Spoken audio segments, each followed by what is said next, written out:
All right.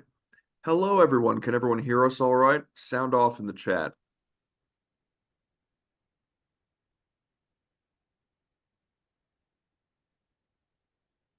Well, I'm going to assume that's a yes. We have to, after all.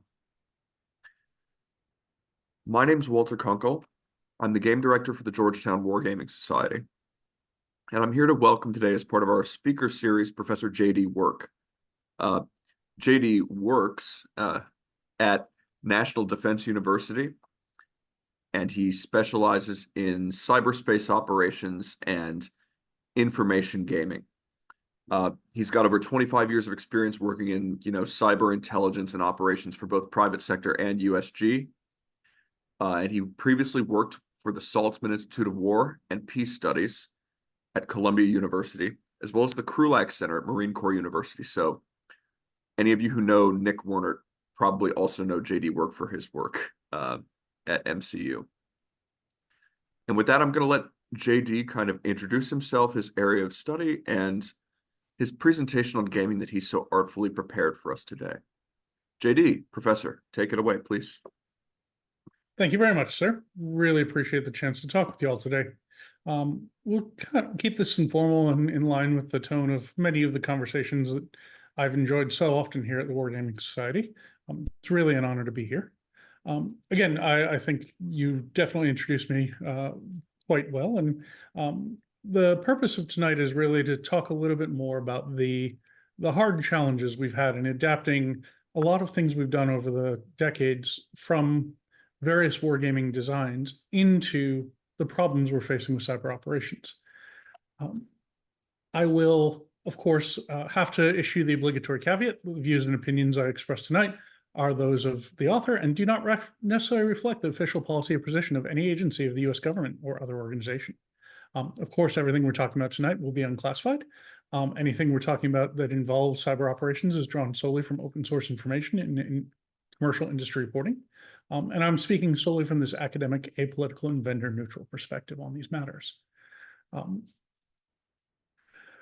Ultimately, when we start talking about some of the matters of wargaming cyber operations, we're really facing a serious problem of opacity in the domain. We don't have the same centuries of warfare in the kinetic environment that we understand and can replicate in the gaming environments. This isn't entirely a new domain. We often talk about it as if it is, but we have, multiple decades now of increasingly complex operations that are playing out. They just mostly play out outside of public view. There are a small number of folks that have been working in the security research community, in the cyber intelligence industry, and in the hacker world that do see quite a few things, and we can build upon their observations. But these are largely narrow practitioner experiences. Despite this, cyber operations are increasingly pivotal to crisis and conflict in the international stage. And our inability to wargame is actually degrading our ability to anticipate future crisis events and how they're going to play out. We have a series of suboptimal wargaming designs that have perhaps even taught us the wrong lessons about future fights. Now, we get this wrong in a couple different ways. Sometimes these are non-representative environments. That is, we build a game-like board that has nothing to do with the environments we're actually facing in conflict. Or we abstract too much, so therefore we don't actually know the objects we're looking to contest, the terrain we're looking to fight in, or how the different actors involved will play, because we want to simplify the game sufficient for human understanding. We also have a lack of fidelity around our offensive capabilities, and oftentimes some abstraction on defense we'll talk about. That fidelity is hard because a lot of the truly interesting offensive capabilities are not publicly known, or they age very quickly because offensive exploit portfolios, once disclosed, will often be rendered non-viable. Now, in the international relations literature, we often talk about that offensive capability being rendered non-viable as if it was an absolute, as if it simply died on the wire. In reality, that's actually a gradient of decline, where it's effective against some classes of older targets, unpatched systems, etc. And we don't really represent that well either. We also, as a result of these distortions of terrain and environment and fidelity around capabilities, we have some seriously distorted courses of action that come out of this. We have some things that seem easy that actually in the real world are very hard, and we have some things that are just not even imaginable in the gameplay that are routine features of operational interactions. This leads to some very simplified objectives where we're trying to create an arbitrary victory condition set that don't necessarily match where planners or decision makers want those capabilities to be. And of course, there's always a lack of consideration of higher order effects. We may be gaming at one level where the higher order implications of those actions would render the entire interaction moot, particularly at the level of campaign or above.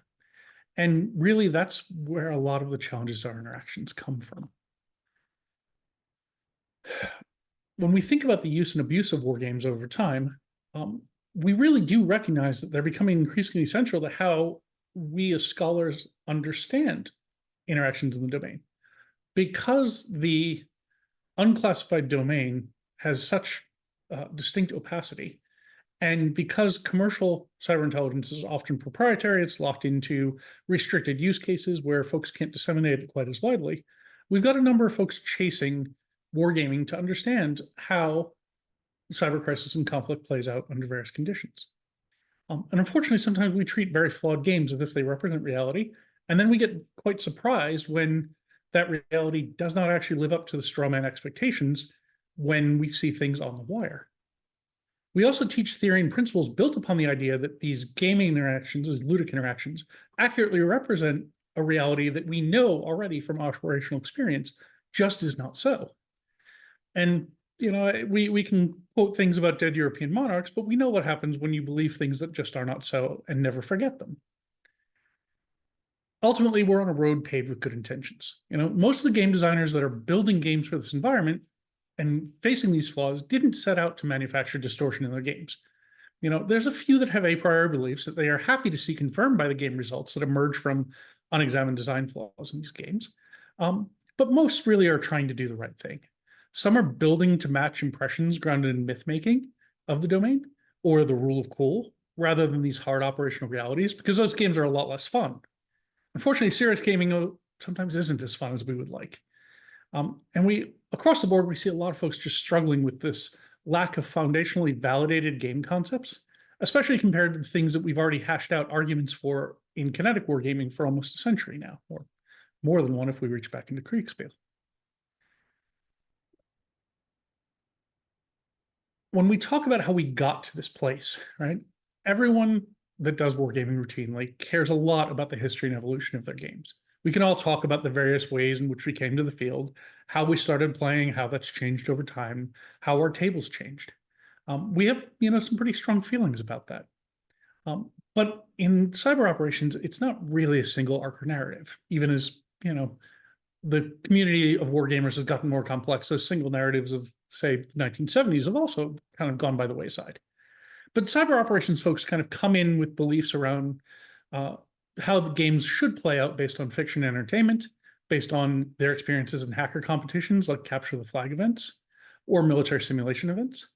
And of course, we do have an increasing number of folks coming in with experiences from those political science experiments we were talking about earlier. A lot of the pathologies to these games, therefore, arise out of traditions of the games that folks played before and how they expect those to morph in thinking about these cyber operations problems. We all kind of know the different flavors of our community. I think we're all nerd enough to say, hey, we all like D&D, we like tabletop role-playing games.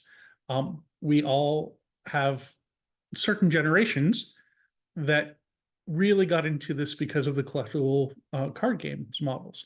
And we've had some really great collectible card games that brought in folks, even like myself, who kind of never really got that thing to the table. When I look at some of the things the Marines are doing, and I'm really excited by what might come from this. I can look at things like Backdoors and Breaches, or some of the other games where the hackers have actually adopted these mechanics and models to produce games that have value in creating things like corporate environment tabletop exercises. And of course, when we're thinking about joint professional military education and other serious wargaming environments, the officers and other folks that play those games really do have certain expectations of how a tabletop exercise or a formal war game may go. And, across the board, everybody comes to the table with this set of beliefs, and they often collide, sometimes kind of violently, because we're passionate folks, right? We really care about the subject. So let's unpack some of those ideas and where they come from and how they fit into the game and the design choices that we have to make when we're working through building a new game. Some of this means we have to re-examine our earliest conceptions of cyber operations missions. Now, a lot of folks will recall that cyberspace has been popularized by William Gibson as a term. And William Gibson, of course, wrote the novel Neuromancer, in which it first appeared. And critically, he wrote about a military cyber operation as sort of a footnote to one of the main characters. Again, spoiler alert if you haven't read a multiple decade old novel at this point, soon to be optioned as an Apple series, but in which he talked about an ultralight radar transparent aircraft, largely because the term stealth wasn't in common use at the time, that was used to penetrate Russian airspace and deliver malware against a command and control target. That's actually pretty interesting because when we think about how offensive cyber is used in certain places in the world, that's a significant problem. When we think back on that also, that was written when Bill Gibson saw an advertisement for one of the first Apple computers at a bus stop. And he went home and bangs out this novel on a manual typewriter. At the same time, he's writing about this interactive visual world where, corporate mercenaries are building malware and delivering them for military effects. We have then President Reagan turning to then Director of Central Intelligence to order the creation of capabilities that will be useful in wartime targets, including potentially Russian nuclear command and control. And that has only recently been declassified with the work of a very excellent scholar over at George Mason University. So we start from this really high-end warfighting domain, and we think about all these other lesser included missions that we then have to war game out. And we've got some really hard choices, though. No matter what level of the mission we're looking at, we've got to make some decisions about how we represent the game board. And unfortunately, games in cyber versus games representing actions in and through cyberspace impose some really difficult choices for us. Real world maps, where we're thinking about actions in and through cyberspace, really do still center kinetic units. Players are used to seeing and moving the pieces on the board. They're used to thinking about range circles. They're used to thinking about all of the various ways we play with those tokens. And we have this kind of immediate tactile effect when we pick up tokens on a board. We've done it for so many different games in our careers. Unfortunately, that's probably the least useful way to help players engage with the virtual domain in a lot of these. And that's really tough because when we think about pure tabletop games in the classic sense, we don't have some of the digital effects where we can say, well, this unit lights up the spectrum, or this unit has connectivity to the following cloud asset, or this mobile device is compromised and therefore is actually linked to an adversary halfway across the board or even off board. Now, perhaps as we get a little bit better with our maker craft and we can do things like 3D printing electronic components directly into our game boards, we can maybe have some kind of representation of effects.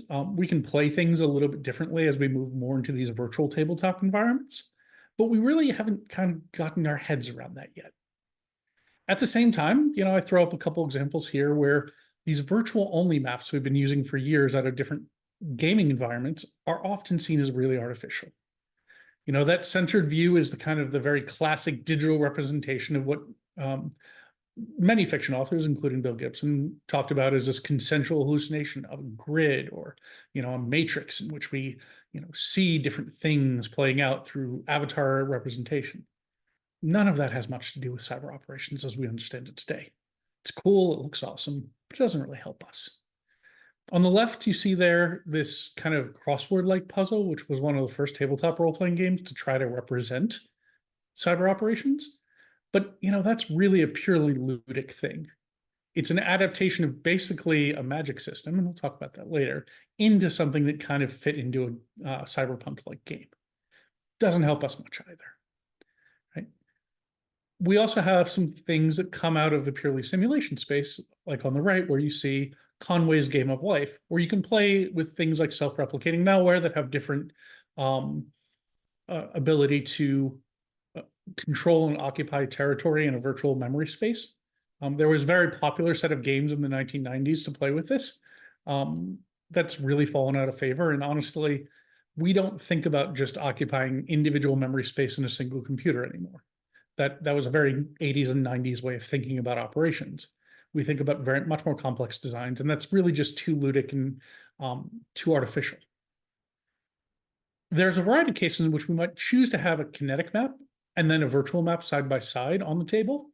And there's a lot of value to that kind of dual view, but are imposed, sorry for the typo, this really does impose a number of synchronization burdens to keep track of the state between the multiple players. Challenging. Beyond simply representing what the board looks like, how do we think about the tokens on the board, right? The first thing, of course, is what assets are you playing with? What capabilities inventories do you have to deliver effects in and through that cyberspace environment?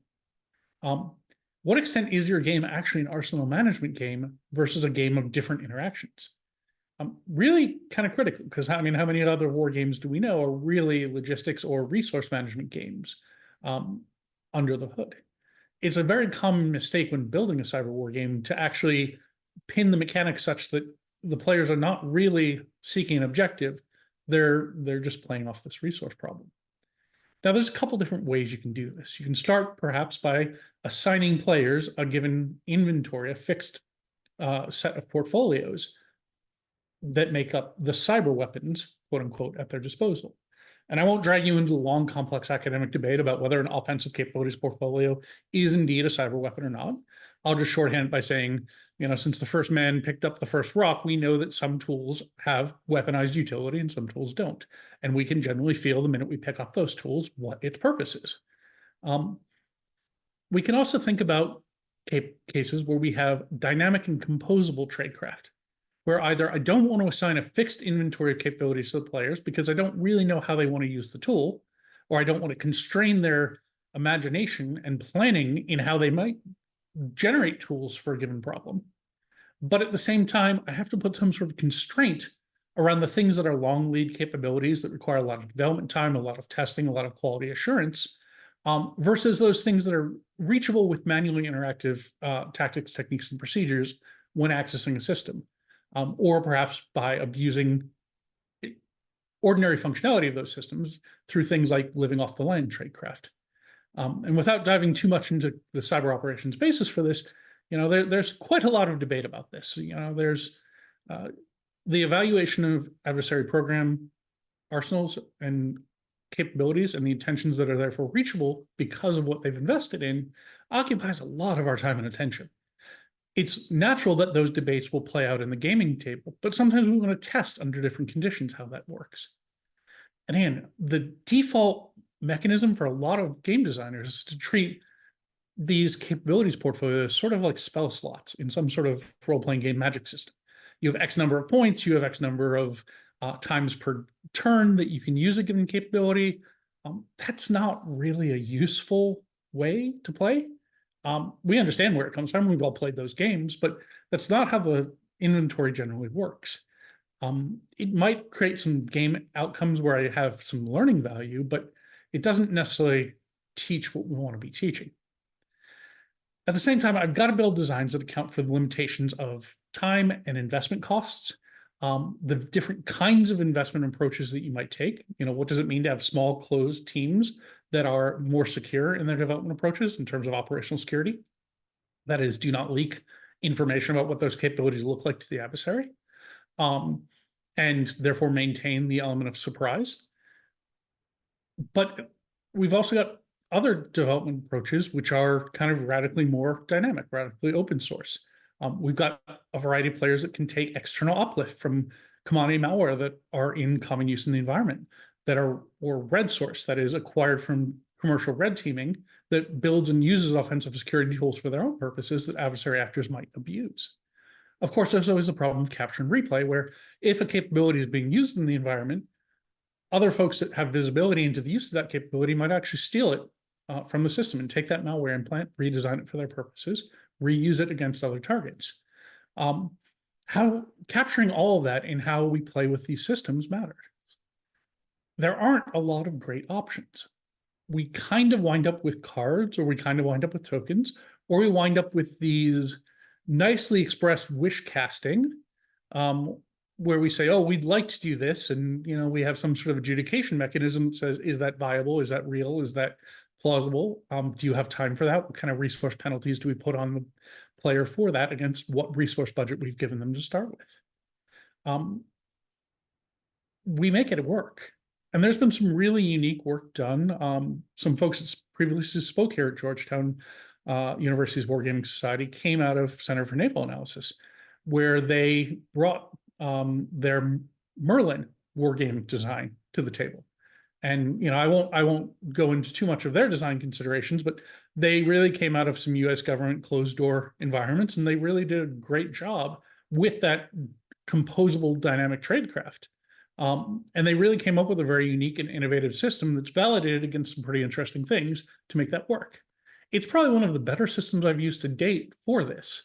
It does have some trade-offs, and it doesn't really get you into that arsenal management component in quite the same way, but it could. And of course, anytime we think about these offensive capabilities, we've got to think about the probability that they succeed, the probability they achieve the effect you're looking to have, what their failure modes are, and how we represent those in game. But that means we've got to think a lot about what defense looks like in these games, because we tend to focus on the offensive pieces. They tend to be the most interesting, the most complicated, pieces of the game. They're where we effectively get our traction and action from. And there are two ways to really think about defense in most game designs. I can either think of defense as a systems hardening task. That is, I have a fixed value of any given target based off of how much that target has invested, or some other resource allocation system. Or I may think about defense as a dynamic contest where players may allocate resources to defend their systems at different points in times in different ways. Those are pretty hard to reconcile when you have folks that come to the table with different ideas of how these things work. And when you unpack why that is, we really see some divides in how the designers and players approach it based off what they think about offense-defense balance generally in the cyber domain. There are folks that come to the table that believe, the World War II maxim that the bomber will always get through, that offense has such a distinct advantage that defenders simply cannot realistically be expected to stop novel tradecraft. That is, whether it's zero-day deployments, whether it's a new effects capability that they've not seen before. There's some other folks that really, because of their desire for defense to be dominant, the desire for defense to be disruptive to adversary action, they obviously feel that you can harden systems. And they get very passionate about what the relative percentage of success might be, especially if it's a system that represents something that looks like a thing they're responsible for defending. And again, this is one of those hard questions that most folks come down on based on where they're sitting in their operational jobs or their prior life experiences.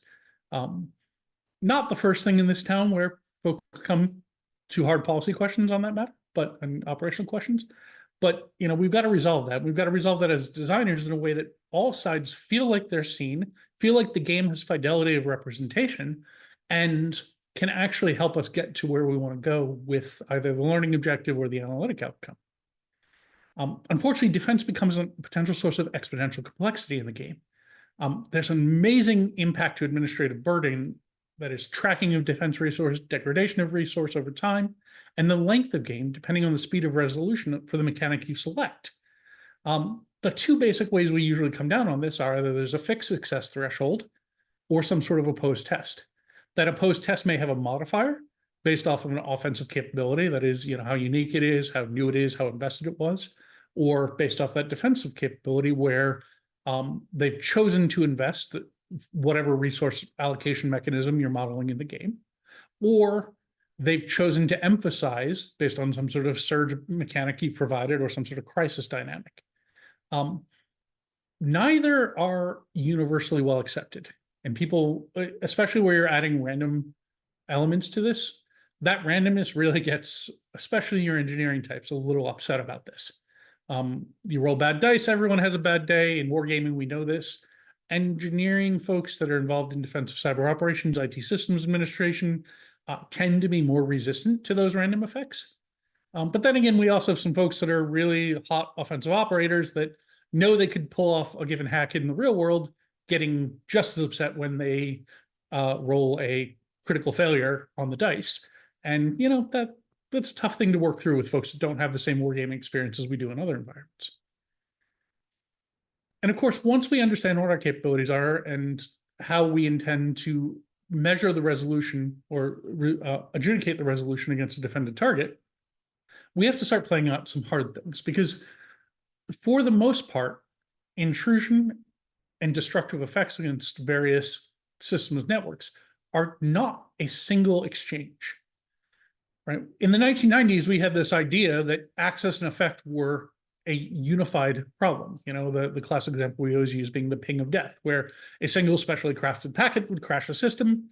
And, we could think about it sort of like a missile, and where the warhead and delivery are effectively unitary. That's not really the same when it comes to cyber operations. So we have to think about first what it means to have access into a system network, how you propagate across a network to perhaps higher value objectives than your initial point of access, what it means to have interrelations between systems of systems across complex architectures, across different organizations, adversary formations, depending on what kind of game we're playing.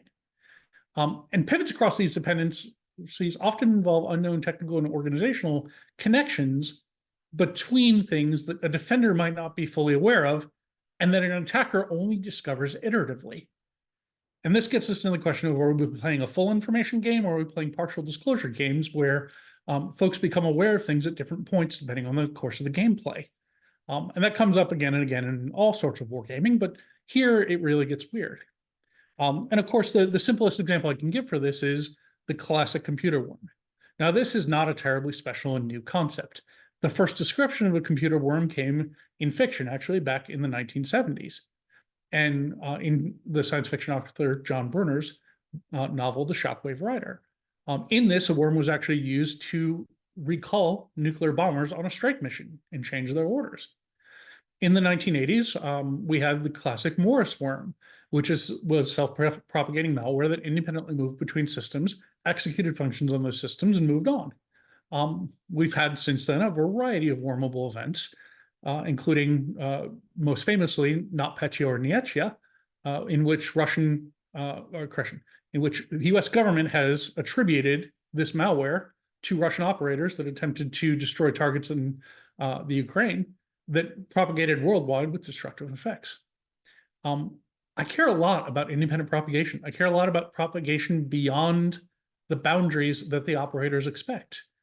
Modeling all these things gets pretty interesting. And there's a lot of other hard problems of access and propagation we have to think about designing. We might care a lot, for example, in a game about splinter nets, that is, nationalized high boundary networks that are not quite the classic internet that we've come to know in the world we operate in today. I might care about separated air-gapped systems, say, at a power plant. I might care about closed military networks that have specific interactions in different ways. How I model those things in game really do matter. And unfortunately, a lot of times we kind of abstract that out or skip over it, and that's some of the hardest things we have to worry about. Once we think through access, we actually then have to think through, how do we model effects, whether they're disruptive, destructive, under what conditions. Unfortunately, wargaming has trended towards ever more complex realism and representation of effects in kinetic domains, which are great if you're a kinetic player. I show here in the upper right an example of a first-person shooter that's actually going so far as to try to model terminal ballistics and model ballistic gel shear effects for online gaming. Purely entertainment, purely ludic, but at the same time, I think back to the amount of money the DoD invested in what we call the model Computer Man to try to simulate terminal effects, where we were representing tissue variabilities in response to small arms fire using very complex mainframe things back in the 80s. And I just have to laugh when I see this, because we've come so far. We have nothing like that to offer in cyber operations. There simply is no equivalent because a lot of the offensive cyber effects simply don't have descriptions in the public domain as we might consider for other military problems. Not for a lack of data, though. We've got a lot of understanding of how malware operates in different systems. We've got a lot of understanding from the commercial cyber intelligence world about how different folks execute effects in target systems. So if we're going to represent these things in a cyber operations war game, we've got to think about these trade-offs. Some of the most common ways we see it adapted is bringing in things like electronic warfare models for degraded communications and sensor systems.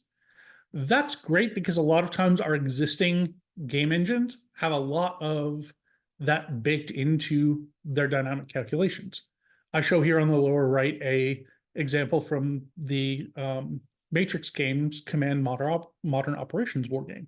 Again, digital environment, nice complex databases, lovely sensor models, lovely physics models. We can hijack them, including often in a black box model. We simply say, okay, this cyber effect creates an effective jamming of the following sensor. Whether or not that's the best way to represent it depends a lot on the kind of game you're playing, but it's one way to get there. The other way is we often have folks try to build in a stoplight model, particularly when we have tabletop systems, right? We have red for full destruction, orange for some sort of degradation disruption, yellow for impairment, and so on.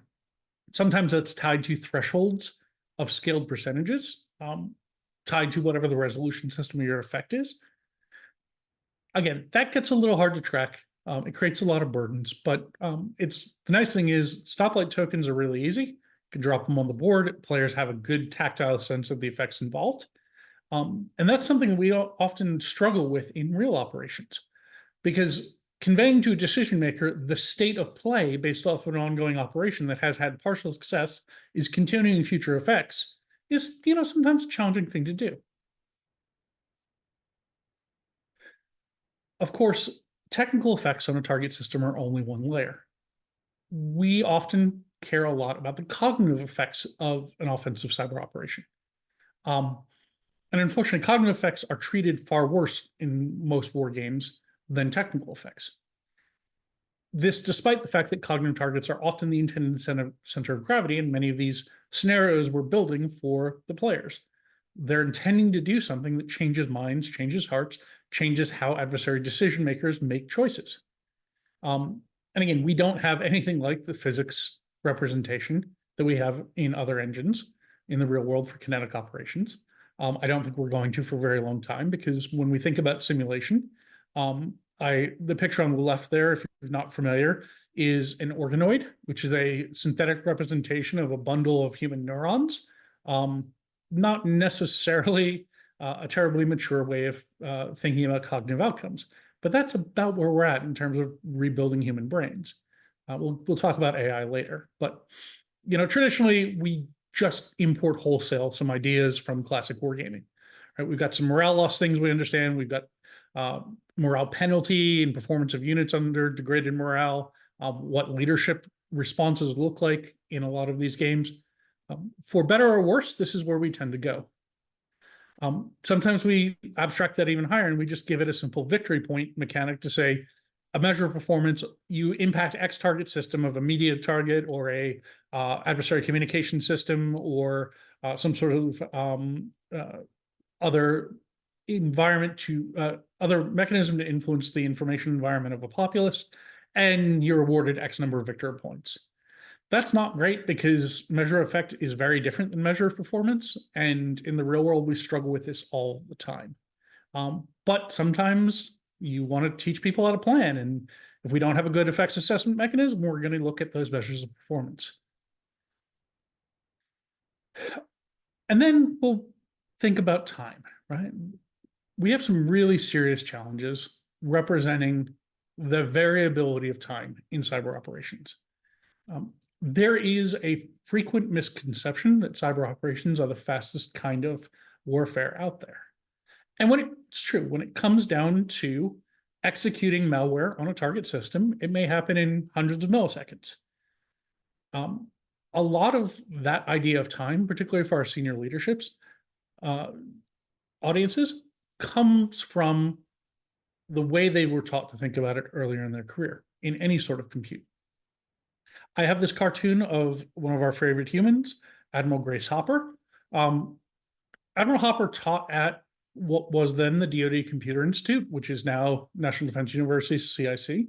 And she really was focused on optimization of compute environments, of making code run efficiently and well, given the memory limitations of mainframe systems at the time, the sharing of resources between different users. So she would walk around with a little length of fiber optic and talk about that representing a nanosecond's distance. So everyone of a certain generation that heard Grace speak, and she spoke incredibly persuasively. She was a brilliant human that taught us all so many things, but we all internalized the way she thought about time and began to think about it the same way. And we started to have this kind of myth making around actions at the speed of light, actions at the speed of thought. And that's not really the relevant timescale for a variety of the interactions we need to game. My colleague Jay Healy and my late colleague Bob Jervis up in Columbia have talked very persuasively about the different first order dynamics that emerge out of the networks that we have built, the way we've chosen to construct the domain, the limitations of the technologies we use, the limitations of the physics that those technologies must obey. And it really gives us some paradoxes. That is, this idea of tactical speed and how quickly an exploit may happen, how quickly you may lose control of a system, and the events that cascade off the loss of control, particularly in complex control environments, versus emergent higher order features that happen in operational and strategic durations in sustained campaigns. It may take weeks or months to develop and validate an offensive portfolio against a given target. That portfolio may be viable only for weeks or months thereafter, or may unexpectedly last for years before it's burned in some sort of bug collision, or because another player has changed the technology of their operating environment such that that portfolio is no longer viable. Depending on how long our games are running, we start having to think about simulation of those different dynamics. We very rarely have useful games that have dogfight analogies in them, right? Where we frame in those, where we're acting in these nanosecond, hundreds of millisecond timeframes. That just isn't a thing that is as useful at the operational and strategic level of gaming. We may see that in the tactical level, where we're engaging in things like capture the flag environments or live fire range testing, but that's a different sort of game. And honestly, we don't have to worry about timescales of resolution for that, because you're doing things live on a target system, right? You're not really trying to game out moves or turns as we would otherwise. One of the reasons why time matters so much is it informs this idea of constant contact that we have from cyber persistence theory, which is pretty important in defining a lot of the strategic and operational choices we're making. Cyber persistence theory, of course, was created by Emily Goldman, Richard Harknett, and Michael Fisher-Keller to underpin the strategy of persistent engagement that U.S. Cyber Command has adopted and is now part of our key national strategies. I like Amy Ziegart's formulation of the domain, where she talks about a constant state of near ambush between different forces operating on the wire. It helps really characterize some of that challenges of dynamic speed, the way in which emergent properties impact that dynamic speed. And increasingly, we're seeing a lot of emphasis on that in the corporate world that's adopting some of these wargaming methodologies. One of the key methodologies for a lot of firms are breakout times.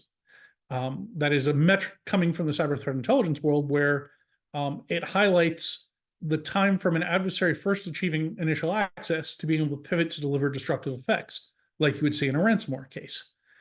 This really highlights endpoint detection and response capabilities. So there are some commercial incentives for a lot of vendors to drive towards that, particularly as those vendors are pretty profitable.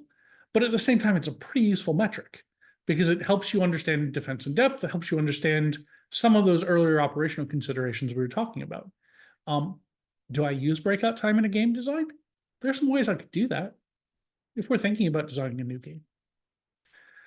ultimately, all of this is playing with the idea of simulating different interactions in the game that will help either understand different purposes or teach something, right? And there's two basic types of interactions we've seen generally.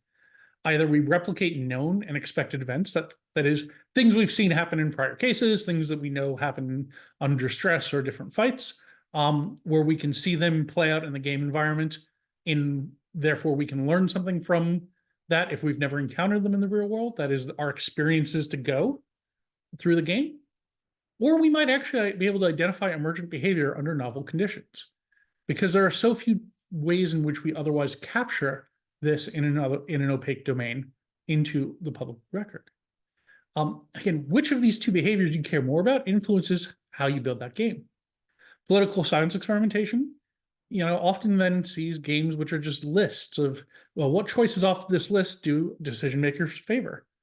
List type games, even if they're kind of hidden under a fancy user interface or some sort of dynamic options representation on a board, are something they really like in international relations, because it produces the kind of results that can give you these large and quantitative studies where, in 5,000 game interactions, we've seen 30% of decision makers with more than 10 years choose a nuclear warfighting option in response to cyber attack. Well, okay, that's a kind of thing you might value out as a finding out of a war game, but is that really the way to think about these games, especially given all of the features we've called out before? Maybe we can get there. We just have to really care a lot about what goes into those lists and how those lists interact at different branching choices along the path presented to the players. I've got different problems than, again, when I think about education, training, and certification. There, I'm presenting the players with a series of known problems, that is known distance, range, equivalent, where I'm trying to see if they've internalized some of the lessons we seek to teach. If, say, I'm trying to teach about hard choices in arsenal management, about withholding a valuable capability from initial use until it's perhaps a more critical phase of a crisis, how I design my resource management game mechanic really impacts that choice. If I'm thinking about training and certification, if I care a lot that my operators and my planners respect things like constraints and restraints in long-arm conflict, I really need to design my mechanics to severely penalize or disqualify players entirely if they're striking objects of civilian use that do not have military purpose and they're not the op4. Right? What things we do not allow for in a real-world operation must be accurately reflected. Again, not the first time we've encountered such problems. We have this all the time, all the way back to Marine Doom, right? Where you can do things in a ludic environment that you would never be permitted to do in the real world. And you really need to think very hard about what you're inadvertently teaching folks to do if you want to make sure we do not see those things in the real world. And we've got a lot of experience in this, but it means we've got to reflect hard upon this and when we translate that experience into cyber operations games. We also have games which are focused on course of action development and testing. That is, thinking about how our future operations plans will fare upon contact with the adversary. And again, no plan survives contact with the enemy. So how do players react under stress? How does the adversary influence the development of subsequent phases of an operation, or be able to defeat or change operational acts in response? There's a lot of pretty interesting things that come out of that type of game. I happen to do a lot of that gaming, and it's probably the hardest to build out of all of it, but it's the most rewarding because it becomes very dynamic and it shows us things perhaps we haven't seen elsewhere. And I'll have a brief moment to talk about AI in cyber operations wargaming, right? Everyone wants to believe that AI, in the form of these large language models, these generative tools, will take away all of these problems, right? We somehow have an engine that will just spit things back at us, and that'll be awesome. I really would love to get to that future. That's not a future I have a terrible lot of faith that we'll see. To date, I've seen some value in the rapid generation of tabletop injects to build out scenarios with better fidelity and complexity for players, particularly where players are doing things in multiple moves of a war game that we didn't expect, and may exceed the boundaries of our pre-generated injects. Being able to very rapidly generate and curate new stacks of these things has really improved the experience for some folks. It also can help simulate some of that cognitive overload where a lot of cyber operations problems require you to sort the signal from the noise and understand what is relevant versus what is simply other behavior that's happening in the environment at the same time. Closely related to this, we have the use of generative tools to simulate artificial populations on things like social media platforms. There was a lovely war game the other day run by one of our colleagues that had a very complex set of interactions, including some cyber dynamics. But a lot of the ways in which you understood and scored how these things were playing out was through monitoring social media. And perhaps we can debate the efficacy of that design, but it was an interesting design. And it was really given a lot of fidelity because of this generative AI engine spitting out various responses into the simulated notional social media stream. So there's some value there that we've seen. We've also seen, particularly at that tactical, technical layer in a cyber range, the use of generated notional data placed onto target systems to increase complexity of operator tasks, whether it's exfiltration, whether it's selective exfiltration and sorting, whether it's attempting to hide malware on a system so that operators may or may not be able to detect it as readily. There's some pretty interesting things we can do with that. And depending on how your range is set up, depending on how you're using your generative tool, you can have some pretty interesting choices there. Unfortunately, most of AI is just not ready for prime time. There's a lot of human curation needed. You really have to put time and effort into the uplift. Unfortunately, I'll close on a rather humorous note with AI, because it seems like Skynet may actually become an emergent wargaming property. And if you know, one of the mandates of folks investing very heavily in generative large language models and other tools at the moment are absolutely opposed to the idea of creating Skynet. Right? This is the sole purpose of building AI as extant. But when we asked it to play a game at one point, it thought about how to hack a Sarmat ballistic missile target. This is the current generation of Russian nuclear weapon systems. Of course, it hallucinates a lot in current AI. And you'll see here it hallucinates an API accessible via the open internet. You can simply fuzz to try to compromise and issue commands to. And once it gets through kind of a fuzzer that's not going to work, it will actually, we then said, well, what would you do on that system? And it decides to define its own target. And it picks its own target entirely out of its own hallucination. And it decides what kind of retargeting status comes back from the system, and it decides what megatonnage to apply to that target. And just disconcertingly enough, it decided to fight City Hall in New York. That happens to be the seat of governance for the city. That was a rather unexpected behavior. It also happens to be, if you plug that in, those coordinates into YouTube, there's a really disconcerting audio track out there, which talks about the humans no longer being in control and some other really disturbing statements. Now, I don't know what the AI was hallucinating and why it reached for those things, but yeah, that's not really a thing I wanted to put on the table for gaming with some serious folks. Yet, this is what AI is currently doing.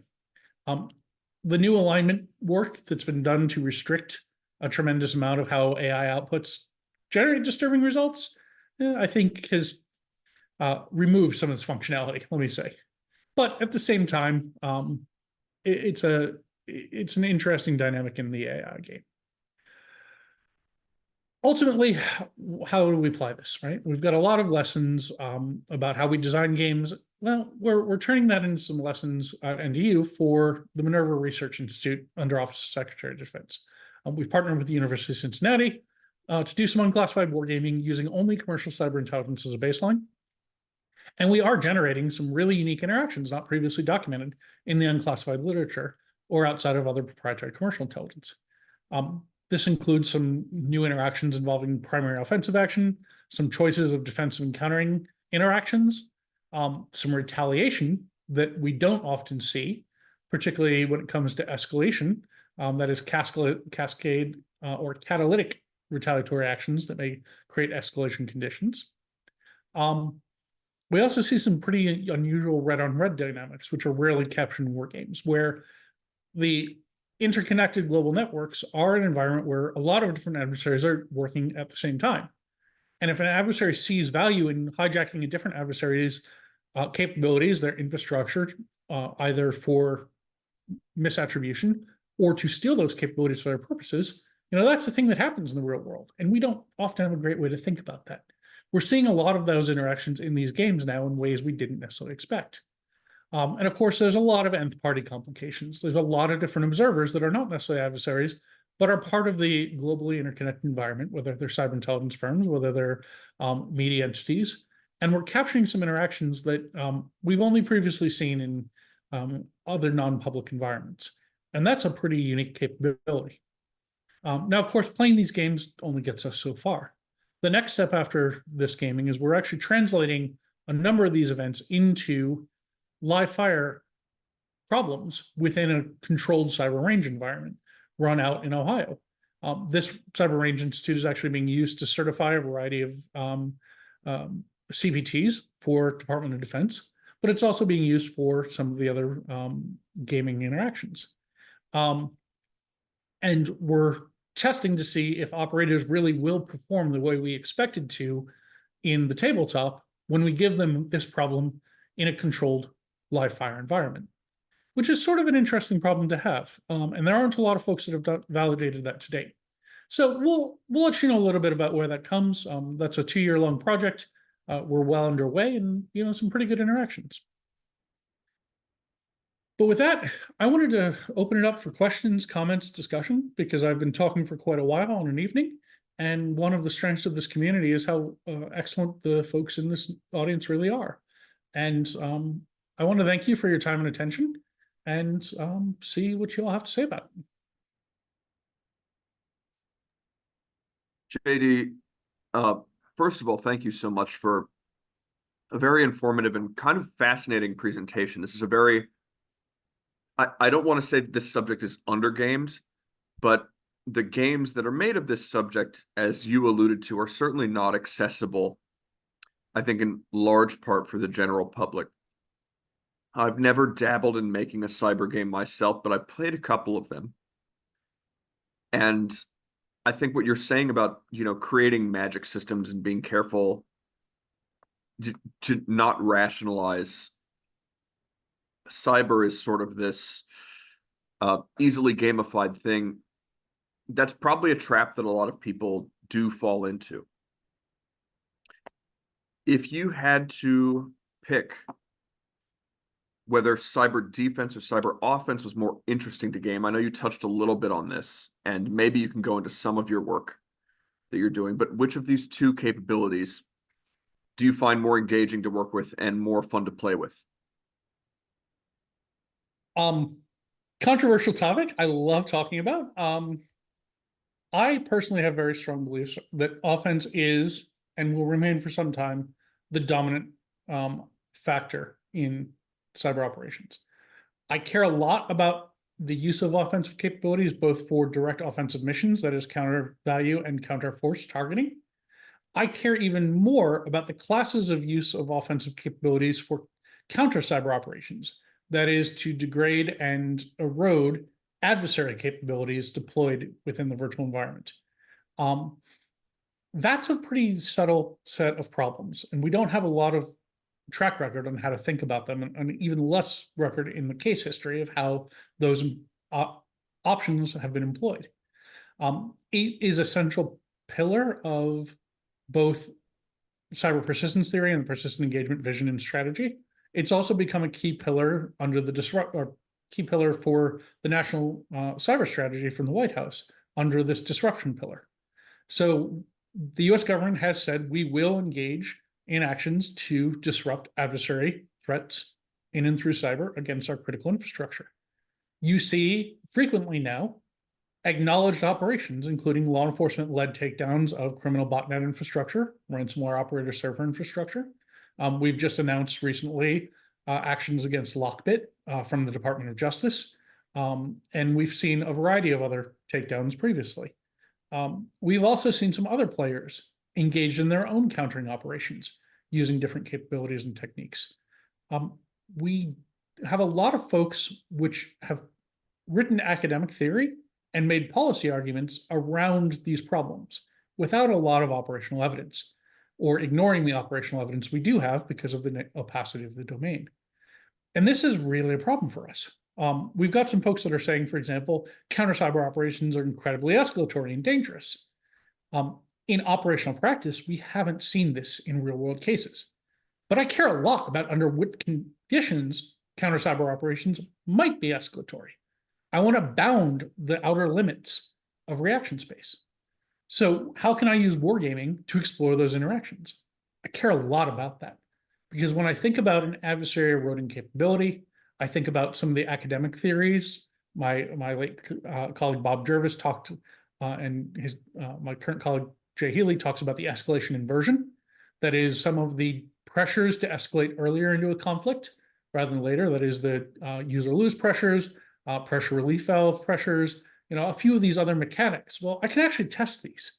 I can create variable conditions experimentation and see what real operators and real planners do. And I would like to say preliminary, we're finding it tracks with the real world experience that things are generally less escalatory than has been commonly presupposed. What gets very interesting is the conditions under which escalation occurs that aren't the expected ones, where either a decision maker is irrational because of some variability in the information that they perceive in an operation. They are perhaps emotional. They are perhaps doing something that we didn't expect because they are seeking advantage in a way that would not be the first order logical path, but they think they're playing multiple moves ahead. There's some pretty cool interactions that are coming out of that. And I think we've seen some of that play out only just now in response to recent law enforcement-led action, where we've seen sort of some underground criminal enterprises start coming apart at the seams, directly threaten law enforcement operators, directly threaten to expose what they claim are U.S. government capabilities. Now, whether those claims are real or not, we won't get into here.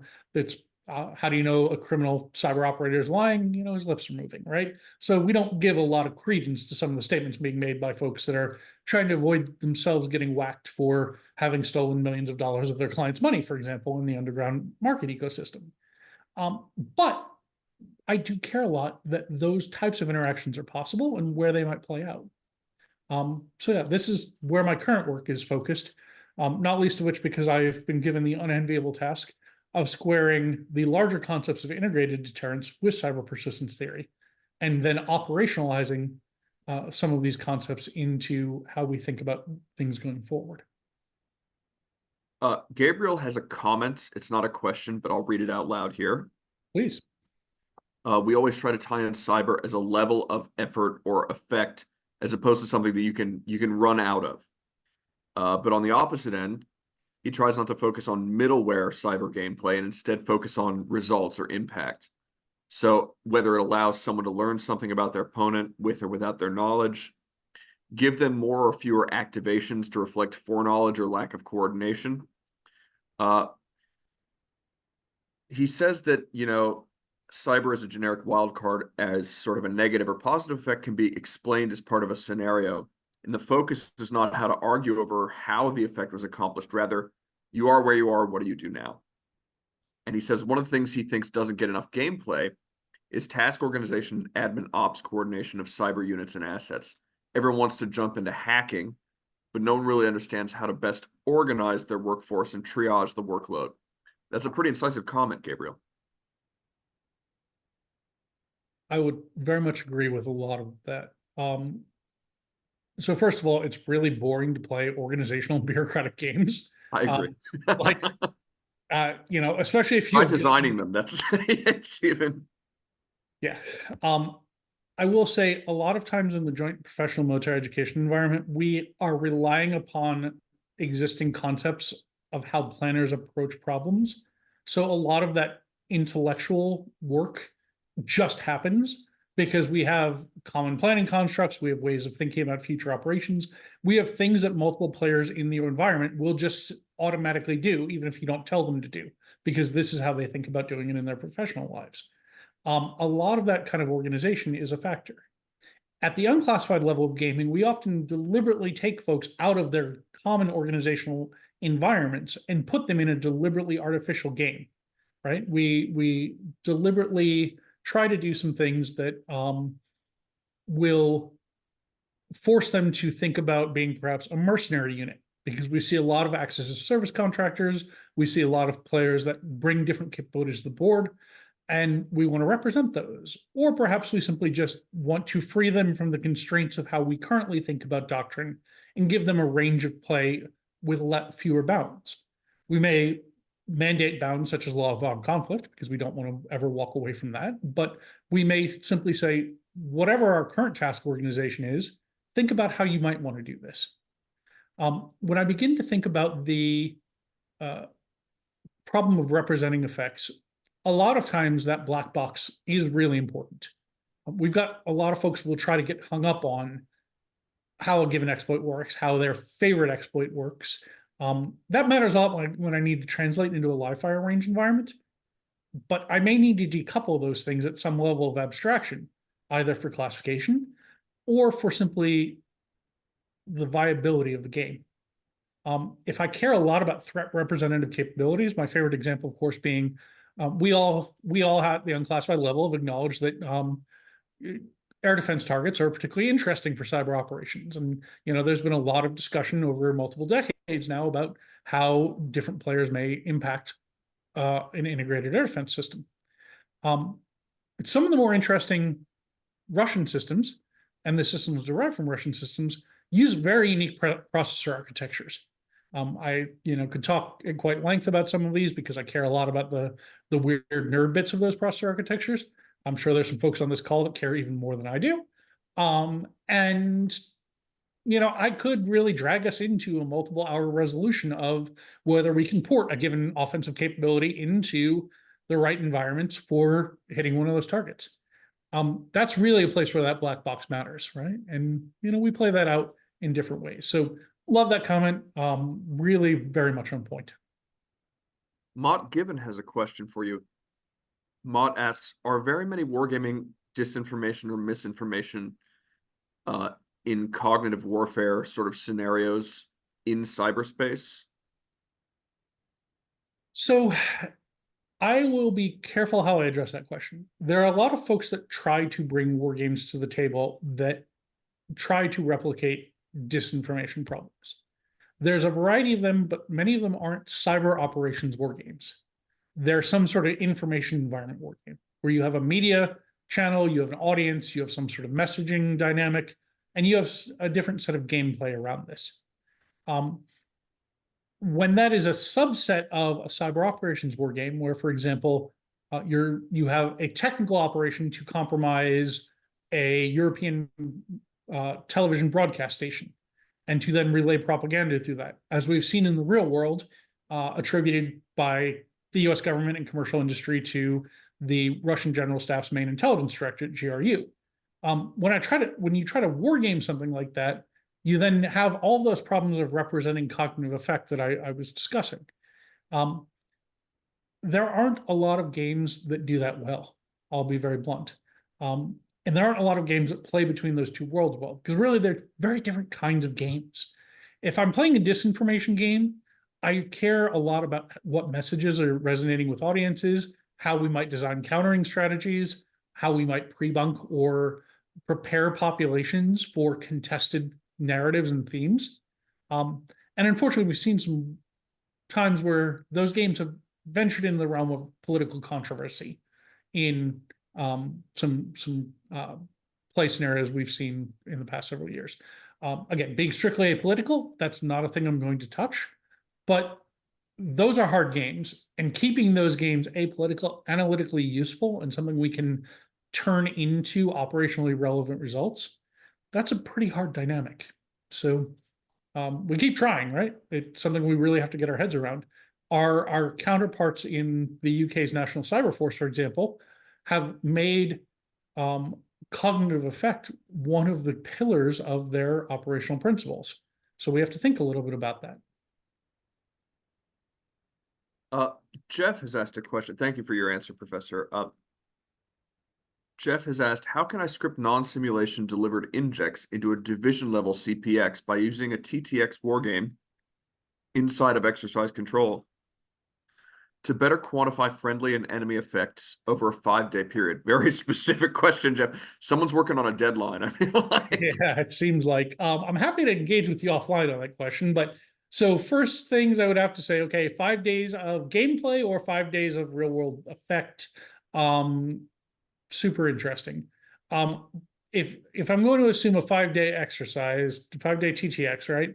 Um, we would a lot of that really comes down to are the players playing the cyber piece also, or is the cyber piece being handed to them by the white cell and are just then something that modifies the behavior of the players? I see a lot of the latter. There aren't a lot of folks that play the former. Now we do some federated games where we've got the nerds in one room playing one game, and the outputs of those games get turned into injects. I actually really love those games. I love particularly where we decouple the federation of those games, where I will play the nerds game, the technical operators game, or the cyber focused TTX weeks or months in advance, and I can then curate those injects for the command and policy decision audiences depending on which game we're using. I ran for a number of years a series of federated games between George Washington University and Marine Corps University at Quantico, where we would actually federate what the operators were doing at one level and the planners. And then we would take those into a simulated National Security Council environment where all the policy students would then react. And, that was always a fascinating game. There's a couple different constructs like this we can use. I'm happy to talk further with you about those. Sorry, I'm seeing additional. It's a 5-day CPX. Cyber effects normally delivered by white cell and scripted during the planning process. He's thinking about what you've described, a federated game or an abstracted game conducted behind the curtain, so to speak, I presume, Jeff, by the white cell. Yeah, again, that federated construct's great. I would actually build that as an entire second game with a different group of participants. Again, I like the desynchronization or the asynchronous model so that we can make sure the one game runs in an effective way. But there's a lot of crosstalk that happens in synchronous games that are pretty unusual. And being able to dynamically force, say, the red cell in the cyber game to react to what the players are doing changes the whole fight, right? There have been some folks that do that better, some folks that do that worse. When you look at some of the bigger exercises out at Lock Shields or Cross Swords, you do see some work towards that kind of joint policy and operational level gaming in the NATO Cooperative Cyber Defense Center of Excellence construct. Bringing that into our environments, I will say that model also very much helps with multi-level classification gaming, where you have different audiences gaming at different classification because of how we just want them to play and how we want to think and which audiences are appropriate for which parts of the game. It solves some very hard problems. Of course, you've got to have some really excellent disclosure officers. You've really got to have your classification guidance locked down if you're going to be downgrading or otherwise moving things into different gaming environments. Wonderful. I'm seeing yet another iteration. Sorry, this is a theory of division core level CPX. Being too manpower intensive. I would perhaps believe you. I'll say the theory is worth testing. Let me put it this way, and how we reduce that in different ways. It's a problem because the more wargaming we can get in with the fewer number of bodies, but more reps across wider audiences matter, right? Mm-hmm. Do we have any further questions from the quorum? You guys have been very active thus far. It's great to see.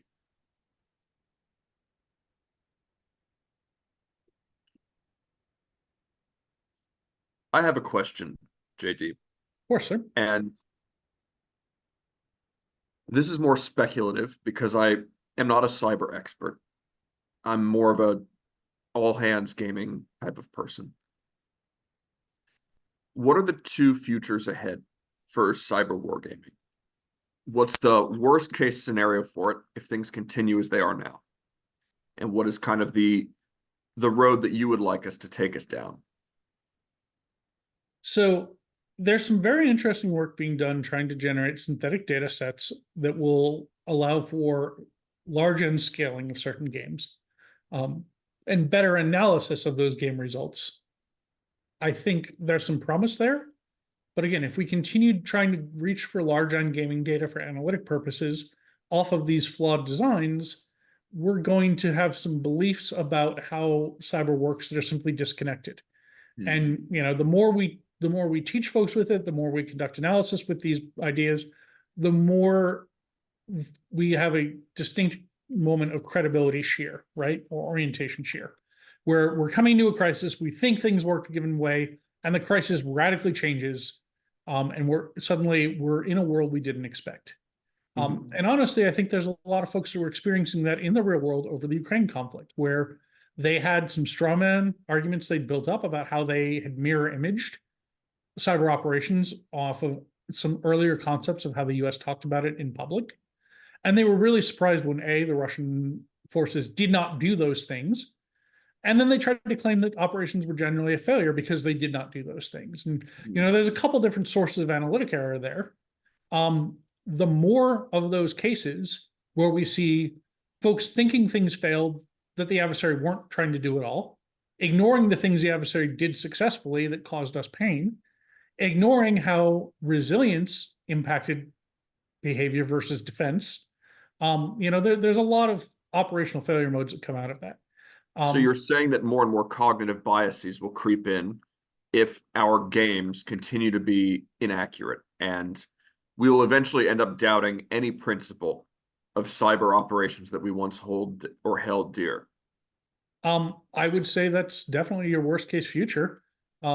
Concurrently, we also build up a body of literature on these games that is simply not so, and we start making policy decisions around that literature that exacerbate or accentuate the fragility of our offensive capabilities pipelines, that cede advantage in certain operational concepts to adversaries that are believe different things or don't believe anything, and they're simply testing competitively and iteratively finding these things in the space.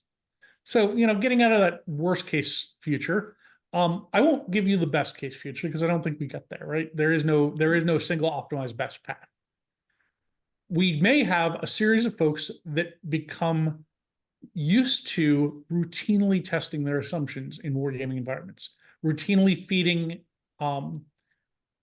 into their wargame designs the validated lessons of different things like live fire ranges or hard case study work, where we do some deep dives, participant interviews, long historical work on some of these operations, and we replicate those effects. Now, one of the problems with that approach, though, is it takes time.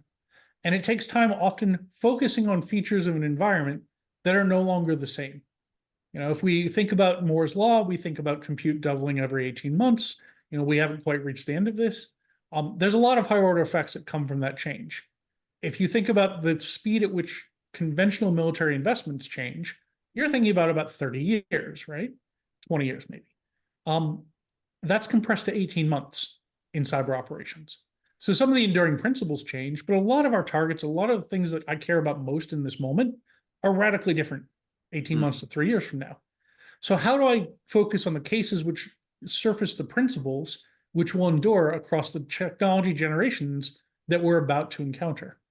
And if I can get that right, if we collectively can get that right, some pretty cool things can happen. And these games will have a lot more value. Ultimately, a lot depends on what happens in the coming years. And if I will refer to Director of Central Intelligence Agency Bill Burns' public remarks, if we are facing a Pacific crisis in the years that he has stated, do we have time to game that enough? Well, I think we don't have a choice but to get on that, move quickly on those games, and inform some courses of action that will change how we think about that fight. And hopefully avoid that fight entirely by deterring the adversary. And if we cannot deter that adversary, then prevailing. But we'll see. Gabriel says this is why he tries to stay away from the how and assume that an effect will be able to take root somehow and focus on the what are you going to do aspect and portion, it very much reflects a future that you could not foresee and doesn't allow you to write your own fantasy silver bullet. I would caution, however, with that approach that any game that has any assumption baked into it, your players will walk away with that assumption. The famous CDC war games in the 90s where they wargamed out, I'm sure you know about this, JD. They wargamed out disease spread in Africa, but they had wrongly assumed a 10 times more infective version of a disease that actually existed in real life. And so the United States for a long time was very, very concerned about the probabilities of, biological warfare and like vaccinations against like theoretical, hypothetical diseases that could wipe out huge swaths of the population. That assumption that was baked into the game and was core to it ended up being kind of a paper tiger and creating this scenario that scientists say now probably wasn't likely to ever occur. So while that is a handy craft work, it could, backfire theoretically. I think we've seen this with Dark Winter, or I mean, I will be cautious here because I did not play these games, but a number of commentators and observers have leveled criticisms against some of the recent war games around Taiwan run by CSIS, CNA, some of the other folks that incorporate cyber effects, but perhaps have a lot of those assumptions baked in, right? And there's a balance here.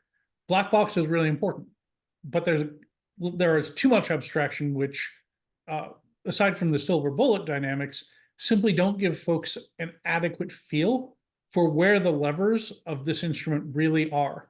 And therefore they walk away thinking, okay, well, I'm sure you're familiar with the acronym PFM, pure freaking magic, that somehow this thing's going to happen if I just know how to think about that. And I'll just give that order to some smart nerds in the back room, and but they really don't walk away with a good idea of how to make that happen. All right. Any other questions, comments for Professor Work?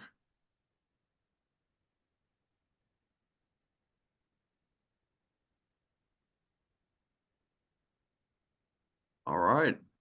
Everyone, I'd like to, give our thanks to JD for showing up here and talking with us a little bit. It's a topic that frankly goes over my head at the at the best of times. But some of the maps alone that he showed were fascinating. And, I think the concepts that he's talking about in terms of gaming are very helpful for people designing games, not just with cyber, but any kind of game. Thinking through radically, like re-examining how you deliver information and whether the assumptions of your game are actually correct. That is a very useful skill to have no matter what you're gaming. So I would like to thank you, Professor Work, and I hope I can understand even 50% of what you've laid out here one day in my career. You've kept up admirably well, sir. And I thank you again for having me. I've really enjoyed this community of practice for some time. You've got some great folks here. You've run some great games. I'm sorry I haven't been down more in person to play with y'all.